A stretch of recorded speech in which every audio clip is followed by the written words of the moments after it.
Assalamualaikum, salam hormat, salam keluarga Malaysia. Saya Wan Syahrina. Anda sedang menyaksikan Inklusif di saluran RTM. Beberapa tahun terdekat ini, kita banyak memberikan fokus kepada COVID-19 dan bagaimana kita begitu mengharapkan ada cahaya yang terang di sebalik di hujung terowong gelap. Waktu ini, tahun ini, pada masa kita telah pun mungkin sudah boleh menerima COVID-19 dan hidup bersama-sama dengannya, rupa-rupanya ombak-ombak susulan yang tercetus daripada tsunami pandemik baru saja tiba ke pantai kehidupan kita dan hidup masih lagi sukar. Saya bercakap secara khusus berkenaan dengan cabaran ekonomi dan terutamanya di negara kita. Untuk anda malam ini, Inklusif membawakan Yang Berhormat Senator Tengku Datuk Seri Utama Zafrul Tunku Abdul Aziz, Menteri Keuangan Malaysia. Apa khabar, Datuk Seri? Baik, Wan Syahrina. Terima kasih sekali lagi kerana bersama-sama kami. Dan 2022, rupa-rupanya, Datuk Seri, masih lagi satu lagi tahun yang mencabar untuk kita.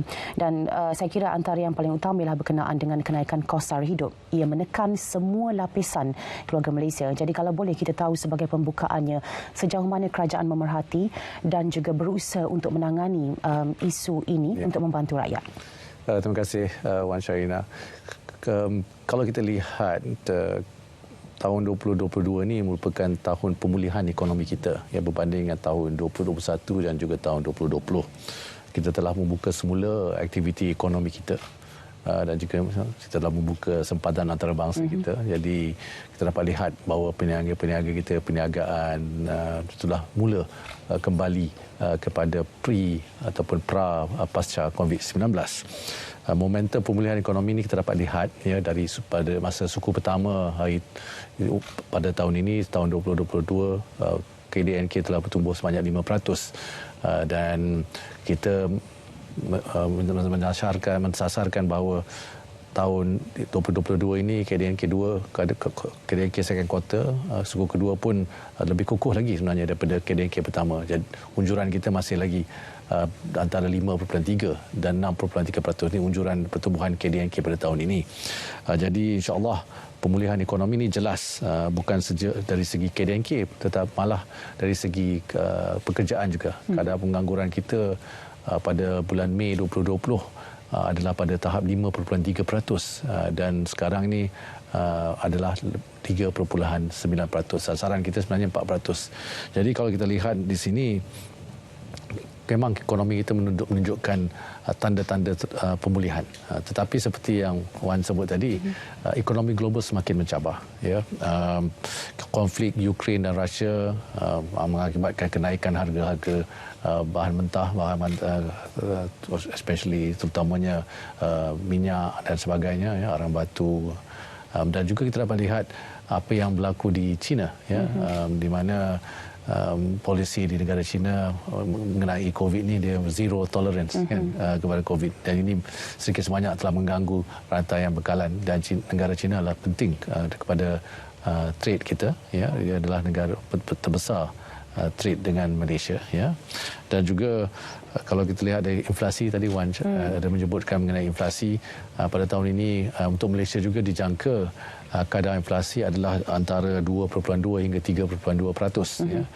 Dan kita telah melihat pada tempoh 6 bulan pertama tahun 2022 kadar inflasi lebih kurang 2.5%.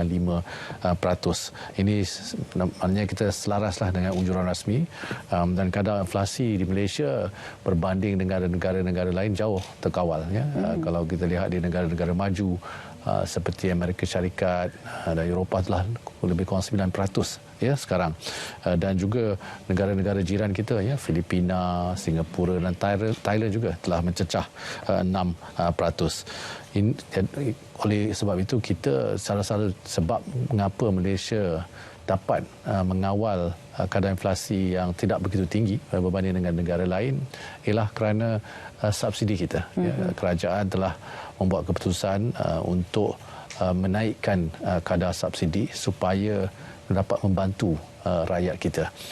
Sebagai contoh, kalau kita lihat minyak kita, RON 95, minyak yang kita isi dalam kereta kita ni, ya, harganya masih RM2.05, ya, dan bulan lepas ke bulan bila-bila pun memang masih lagi RM2.05 kerana kita ada ceiling RM2.05. Kalau kita tengok sebenarnya harga 1 liter tu ialah lebih kurang RM4.70 seliter. Ini bermakna setiap liter yang kita isi dalam kereta kita atau motosikal kita, kerajaan tampung sebanyak RM2.65 ya. Lebih dari separuh. Lebih dari separuh, betul. Dan harga ini dikekalkan kerana kita naikkan subsidi kita. Jadi subsidi petrol, produk petroleum ni dianggarkan lebih kurang 30 ataupun hampir 31 bilion ringgit pada tahun ini. Subsidi ini untuk semua, bukan saja untuk golongan B40 dan M40 tapi juga golongan T20. Dan sebenarnya golongan T20 ni adalah penerima manfaat terbesar subsidi. Dan subsidi ini bukan saja subsidi RON 95 tetapi juga kita dapat kita lihat dengar pasal subsidi minyak masak, subsidi minyak masak yang RM2.50 per kg. Subsidi minyak masak pun akan mencecah RM4 bilion. Dan sebelum ini kita tidak pernah pun memberi subsidi ayam dan telur. Ayam dan telur subsidinya akan mencecah RM1.1 bilion. Sebelum ini pun kerajaan tidak pernah memberi subsidi elektrik. Subsidi elektrik pun akan mencecah RM5.8 bilion.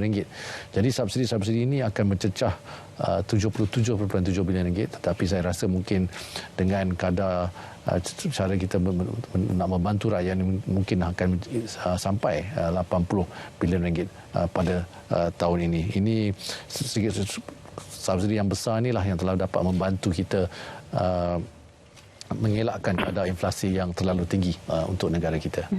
Tapi dalam masa yang sama juga kita cuba untuk memahami bahawa peningkatan subsidi yang tinggi akan memberikan kesan kepada hutang negara. Jadi bagaimana dengan situasi ini dan adakah kita sebenarnya dalam keadaan yang masih mampu untuk terus berhutang?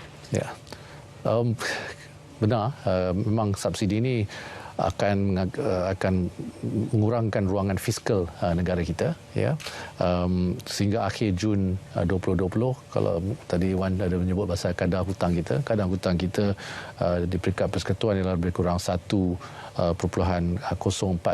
trilion ringgit, ya, itu besar dari segi jumlahnya. Tetapi kalau kita lihat daripada segi KDNK lebih kurang 63.8%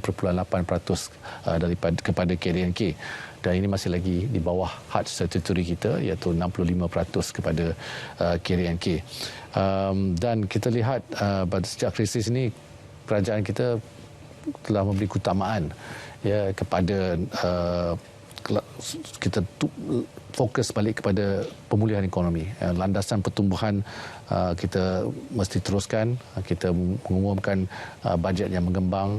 Kita juga mengumumkan macam-macam inisiatif dan bantuan, pakej rangsangan untuk membantu pemulihan ekonomi. Even kalau kita lihat program vaksinasi, perbelanjaan telah dibuat.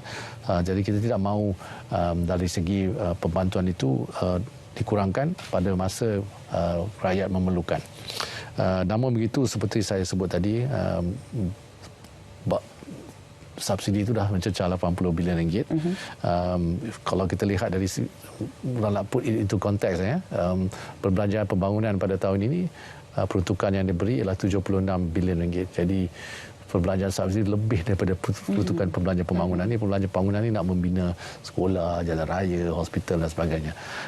Sebab itu amatlah penting untuk kerajaan dalam jangka masa panjang, ya, merangka mekanisme subsidi yang lebih bersasar supaya kita memberi manfaat kepada mereka yang betul-betul memerlukan. Ini jangka masa panjang. Perkhidmatan tersebut yang kita boleh gunakan ialah kita boleh gunakan untuk mereka yang betul-betul memerlukan dan juga untuk perbelanjaan pembangunan yang memang negara memerlukan. Contohnya dalam pendidikan, sektor kesihatan dan juga pengangkutan awam. Okey. Baru-baru ini antara perkara yang disebut rakyat juga ialah berkenaan dengan peningkatan OPR oleh Bank Negara ke 2.25%. Jadi untuk kita memahami yang ini pula, Datuk Seri, bagaimana sebenarnya kenaikan OPR ini membantu dalam mengurangkan tekanan inflasi kepada negara? Ya. Sekali lagi saya ingin kita nak buat pembandingan dulu sebelum saya menjawab soalan itu. Mari kita bandingkan dengan negara maju seperti Amerika Syarikat. Amerika Syarikat pun sebenarnya dah menaikkan kadar faedahnya secara mendadak lebih kurang 225 mata asas ataupun 2.25% dan pada tahun ini kerana nak menangani langkah menangani kadar inflasi yang begitu tinggi di sana, ya, 9% di Amerika Syarikat.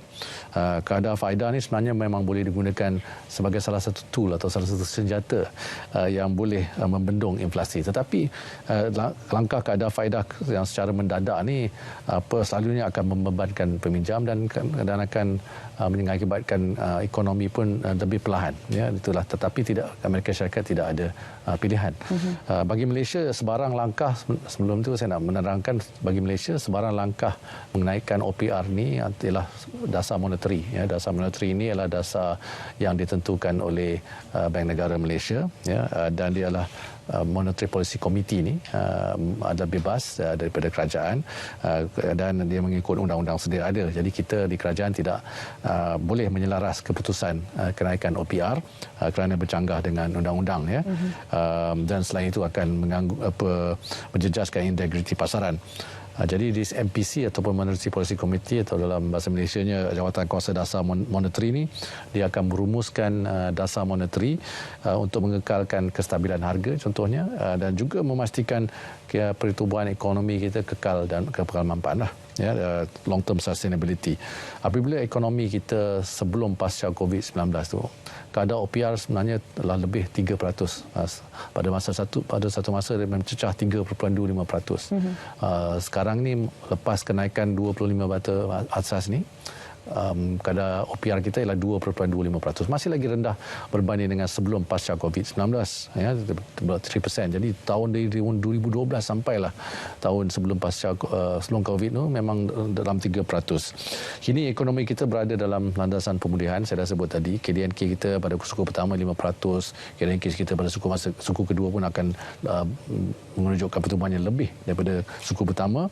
Jadi kita dapat lihat aktiviti perbelanjaan isi rumah pun, pembelian aset, aktiviti pelaburan dah kembali pulih. Terlihat daripada segi pembelanjaan runcit contohnya, ya, memang lebih besar daripada sebelum pasca COVID-19. Jadi kita lihat kadar inflasi memang masih lagi terkawal. Saya dah sebut tadi pada 6 bulan pertama 2.5%. Jadi kalau berdasarkan faktor-faktor ini, Bank Negara telah mengambil keputusan untuk melaraskan kadar OPR ni secara beransur-ansur. Ya, jadi dia naik sikit je, 25 mata asas sebelum ini, dan naik lagi 25 mata asas. Kerana sebelum ni 1.75 naik ke 2, lepas tu naik ke 2.25%. Dia tak naik terus macam negara-negara lain sampai 3-4%, ya. Dan dasar kerajaan menerusi Bank Negara berpandangan bahawa kenaikan kadar OPR ni tidak akan memberi kesan yang ketara, di mana 1/3 pinjaman oleh golongan B40 ni adalah kadar tetap sebenarnya, ya, dan juga yang terdiri kebanyakannya daripada hutang-hutang kereta dan juga pinjaman peribadi. Dia punya rate tu fixed rate lah, ya. Dia tidak akan begitu terkesan. Pada masa yang sama, kerajaan kita telah menyatakan bahawa sebarang pelarasan dasar monetary pada masa hadapan ni akan dilaksanakan secara terkawal dan beransur-ansur. Itu yang Bank Negara telah memberi pengmakluman kepada kita lah. Tapi dari sudut dasar, daripada kerajaan point of view, kita our fiscal policy yang telah juga akan membantu ekonomi kita. Okey. Satu lagi perkara ialah nilai ringgit berbanding dolar Amerika Syarikat, dan orang memerhatikan kejatuhan nilai ringgit ini dan tertanya-tanya adakah trend ini akan berterusan, dan apa yang kita buat untuk mengukuhkan semula nilai ringgit kita. Ya, masalahnya kita selalu banding ringgit ni dengan US dollar, tapi kita tak membanding ringgit dengan mata wang asing yang lain, ya. Memanglah kalau kita berbandingkan ringgit dengan US dollar, ringgit telah terkesan, ya, akibat pasaran kewangan global yang terus mengentat. This is the tightening global financial condition. Saya tadi baru sebut bahawa kadar faedah Amerika Syarikat naik sampai 275 mata asas, ya. Jadi oleh itu banyak menguatkan lagi mata wang US dollar, dan pelabur juga perlu berhati-hati geopolitik, dari segi apa yang berlaku di Rusia dan Ukraine, risiko di sana dan juga pertumbuhan global. Ya. Jadi namun situasi ini kalau kita lihat bukan saja menjejaskan mata wang kita tetapi juga mata wang asing yang lain. Kalau kita lihat daripada saya ada data sini 3 Ogos yang itu yen telah jatuh 14%, pound sterling jatuh 10%, euro jatuh 10%, won Korea jatuh 9%, peso Filipina pun jatuh, Thai baht pun jatuh, dolar New Zealand pun jatuh. Jadi kita sebagai negara yang kecil, ekonomi yang terbuka memang juga akan terkesan.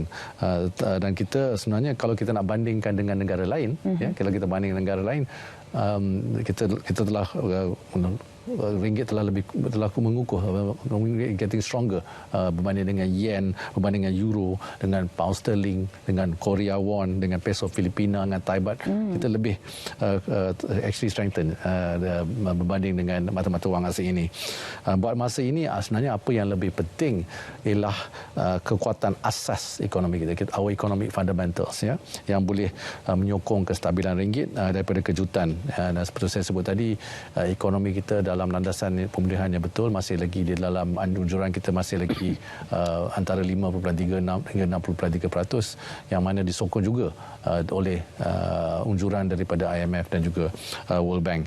Jadi kita juga kena lihat pada masa jangka sederhana dan panjang, kerajaan juga akan mengutamakan pembaruan struktur, ya, structure reforms dari segi fiskal, dari segi ekonomi supaya kita dapat momentum pertumbuhan ini dapat sustainable lah, dapat diteruskan. Baik, secara konklusinya, kita mungkin tidak mengetahui apa yang akan berlaku pada masa hadapan dan kita tidak boleh mengharap atau menjanjikan bulan dan bintang, tapi sekurang-kurangnya untuk waktu sekarang ini kita berada pada kedudukan yang betul dalam proses pemulihan kita. Mungkin sedikit nasihat Datuk Seri kepada para penonton kita untuk mereka merasakan sedikit keredaan dan kelegaan untuk masa-masa yang akan datang selepas ini. Ya, kita alhamdulillah Malaysia setakat ini menunjukkan pertumbuhan ekonomi yang kukuh, ya, dan kita berada dalam landasan yang betul. Kadar inflasi pun rendah, kadar kaedah pun masih lagi rendah, tetapi kita mestilah berhati-hati kerana keadaan ekonomi global semakin meruncing, semakin menurun, ya. Jadi kita di Malaysia kita perlu bersedia untuk kalau terpaksa membuat polisi-polisi yang lebih fokus kepada pemulihan ekonomi kita. Dan peranan rakyat saya kira perlu bersama-sama dengan kerajaan untuk menjayakan. Betul. Kalau kita lihat sebenarnya kadar pengangguran pun dah turun, alhamdulillah. Ya, kadar perbelanjaan pun sebenarnya dah naik. Kita dapat lihat kalau kita pergi ke kedai-kedai makan, bisnes dah back to normal. Ya. Trade kita pun dah mencecah 2 trilion ringgit, kita punya perdagangan. Jadi ini semakin banyak memberi confident kepada pelabur-pelabur juga untuk masuk ke dalam negara kita. Okey, baik, itu rumusannya untuk waktu ini kerana kita menyentuh ataupun memberikan fokus kepada isu ekonomi dan tindakan kerajaan dalam menanganinya.